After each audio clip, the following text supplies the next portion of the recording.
Star Wars Jedi Survivor builds on the already winning formula of Star Wars Jedi Fallen Order by making Cal Kestis a more powerful and resourceful Jedi Knight, while also upping the stakes and the challenges he's facing. Exhilarating lightsaber combat and physics-defying platforming puzzle challenges remain the best part of Respawn's latest Star Wars game, but Survivor also makes big swings with its story this time around. Cal's quest takes him to new corners of the galaxy, but the most compelling journey he makes is an introspective one.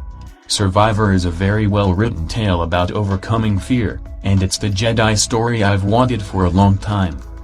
Survivor takes place about 5 years after the events of Fallen Order, with the Mantis crew having gone their separate ways to pursue different goals in a galaxy increasingly dominated by the Galactic Empire.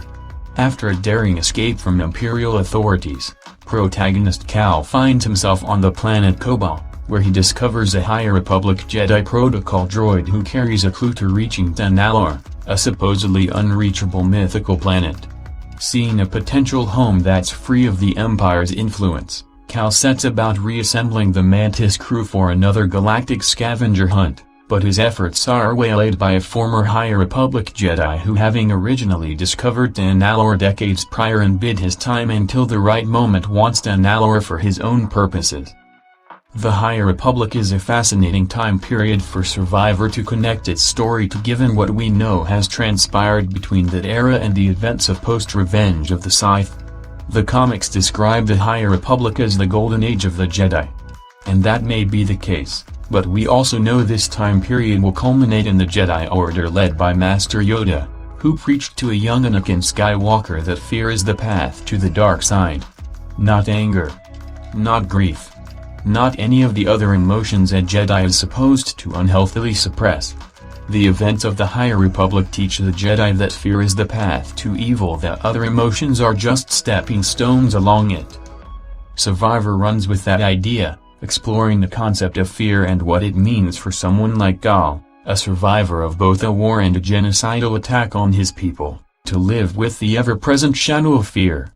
As a survivor of the Jedi Order, Cal fears failing to live up to its ideals, compelling him to go to unhealthy extremes in his fight against the Empire. All the while, he pushes down the growing sentiment he feels for those he loves in order to avoid painful rejection. While the theme of fear and how it can change you is central to Cal's journey, Survivor's main antagonists also benefit from this focus, transforming into foils for Cal to reflect on his actions. On their own, the two big bads lack the level of nuanced characterization I want from a villain in the end. Both boil down to being evil because they're selfish, albeit in different ways. It's not exactly compelling when compared to Fallen Order's terrifying and yet understandably tragic second sister. But as foils for Cal, Survivor's villains catalyze his growth. First, forcing him to come to terms with how his reckless pursuit of destroying the Empire and reaching Tanalorr could culminate in his own fall to the dark side if he's not careful. And second, recognizing the importance of being a new type of Jedi for a changed galaxy. We've seen variations of these transformations in Jedi before, Luke Skywalker and Ahsoka Tano being the two major examples in the current canon. But in Cal's journey, Respawn delves even deeper into what it means for a Jedi grappling with the doubts and insecurities that everyday people in the Star Wars universe navigate all the time. Cal did not grow up as a normal kid like Luke, nor did he have a non-traditional mentor as a Padawan like Ahsoka. As a result, his attempts to wrestle with his fears of obsession and commitment are more tenuous and susceptible to outside influence than the Jedi we've seen safely balance their internal light and darkness before. As a result, Cal's conflict with Survivor's villain sees him regularly teetering toward the dark side more than the typical Star Wars protagonist, save for Anakin Skywalker, obviously, leaving you guessing up until the final fight of the game as to where Cal's moral compass is eventually going to align. That seesaw ride is so poignant because Survivor's story gives Cal a lot to care about and isn't afraid to see him lose it during crucial narrative beats. The narrative incentive of Survivor isn't to desire to see the good guys win, it's to explore just how much the good guys are willing to throw away on their path to victory. While these new personal challenges require a great deal of growth from Cal to grapple with, the more immediate physical challenges rely on a familiar set of skills and abilities. Survivor smartly avoids the pitfall of depowering its protagonist, meaning Cal starts off with the lightsaber and traversal abilities he earned during Fallen Order. Against the weaker foes of the early game, Cal already feels suitably dominant, as a seasoned Jedi that has been fighting for survival should be. You are empowered to slice through simple stormtroopers and perform force-propelled parkour across bottomless pits with ease. These skills don't mean Cal is all-powerful, though, and after an exciting opening chapter, Survivor puts you in your place with an assortment of challenging new enemy types. This encourages you to spend your points wisely in Survivor's branching skill tree to unlock new powers. Much like Fallen Order, Survivor's combat primarily relies on Cal's lightsaber, slicing through an enemy's guard and parrying their strikes until their stamina gives out so you can land some solid hits. It's much easier to discern incoming attacks from fake-outs or preemptive wind-ups in Survivor compared to Fallen Order, and Cal's moves feel sharper and quicker this time around, too. This affords you more control in the heat of battle and helps the game's mostly fast-paced fights feel more surmountable. When an enemy gets a hit in, it now feels more like your mistake and not a stroke of bad luck, where the glow of Cal's lightsaber and particle effects of an enemy's weapon muddied the visual language of the parry mechanic. Cal has his own stamina meter to worry about, so combat is as much about control and careful timing as it is about being strategically aggressive. Each battle plays out as a cerebral exercise. The experience evolves with an exciting flow as you get the hang of it, all of which is captured with incredible audio detail. Each carefully deflected blaster bolt resounds with that distinctive Star Wars ping. The hum of Cal's lightsaber and the compressed flux of Force energy help sell the exhilarating thrill of playing as a Jedi Knight. Though BD-1 is still your regular companion who keeps you healed up and unlocks doors, Cal is joined by other characters during certain parts of the story too. Either the blaster-toting Bode or magic-wielding Marin joins Cal in certain story missions to help him deal with tougher fights. Neither one adds anything especially noteworthy to the experience of combat, but they are a welcome resource for crowd control and the tough-as-nails fights in the latter half of the game, and their tag team takedowns with Cal are all visual delights. To go along with the idea that he's now older and more skilled, Cal also gets 2 new lightsaber stances in Survivor, Blaster and Crossguard. The former offers Cal a ranged fighting style while the latter deals in slow but heavy strikes. Both have their advantages, but Blaster feels a lot better in motion, matching the other 3 styles in sense of speed. Cal feels strongest when he's weaving through a crowd of enemies, deflecting blaster bolts and quickly striking his opponent in the moments their guard falters, and that's just trickier to do with the slower crossguard style. Survivor limits you to only having 2 lightsaber stances equipped at a time, forcing you to visit a meditation circle checkpoint in order to change them. At times, this restriction can feel frustrating as it funnels how you spend your skill points into the 2 styles you ultimately end up using most often, thereby discouraging experimentation. And since you only get 1 free skill respec per playthrough, there's little opportunity to explore what could be interesting new abilities and approaches.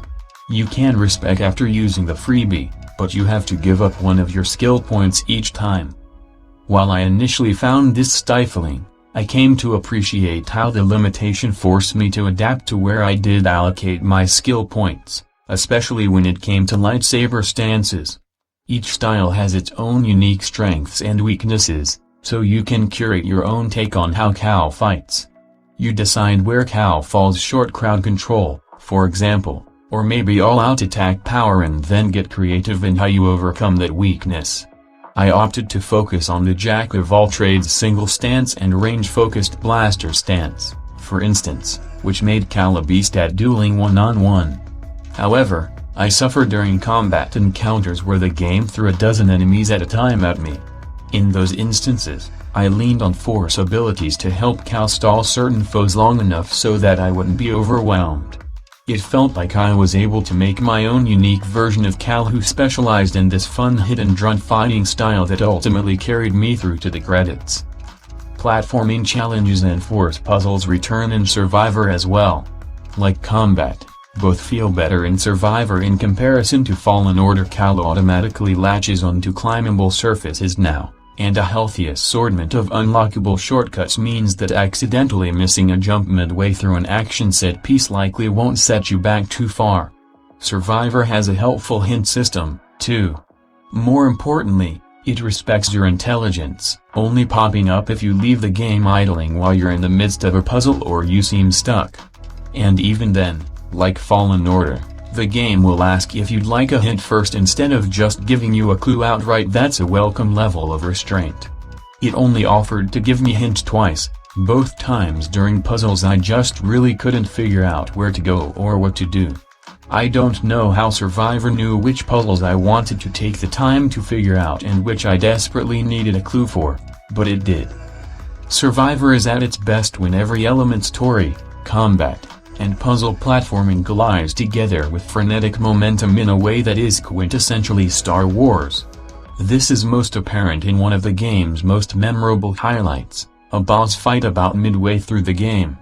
The moment features segments of combat, platforming, and a major narrative payoff, in which Cal and Merrin work together to destroy an Imperial mining tool, combining Jedi abilities and Night Sister magic in a tense, cinematic encounter where your reactions are put to the test and Survivor's absolute banger of a soundtrack is swelling in your ears. It all culminates in the two allies taking down the machine with one of the coolest finishing moves I've seen in any Star Wars project. I actually stood up from my couch and cheered when it happened. You can tell that the team behind this game understands just how cool Star Wars can be.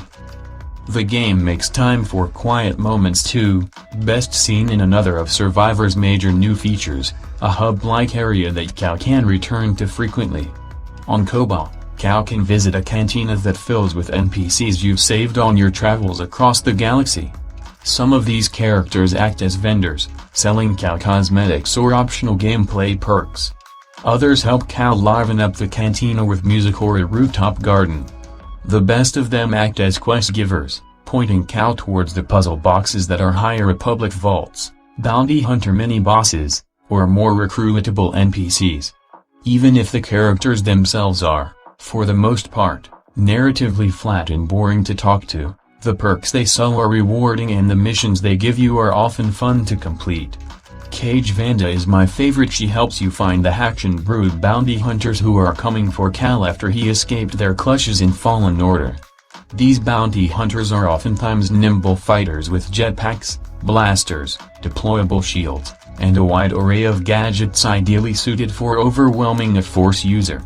Tracking them down makes for some fantastically tense duels, and the rewards Cage gives Cal for doing so are some of the best in the game. On a final note, Survivor's technical performance is a stumbling block that must be noted. Playing on Xbox Series X, I experienced random crashes on a number of occasions, all annoyingly during cutscenes before the game had a chance to autosave. On one unlucky, and deeply frustrating, occasion, the game crashed during the cutscene following an especially challenging multiple-phase boss fight that had taken me many attempts to finally beat. Because of the crash, my progress was lost and I had to fight the boss half a dozen times again, earning a victory that felt so much more hollow than the first time I beat him. On PlayStation 5, a colleague reported some occasional stuttering, screen tearing, and crashing too, and the PC version also has a variety of technical issues relating to in-game presentation, performance, and hardware optimization.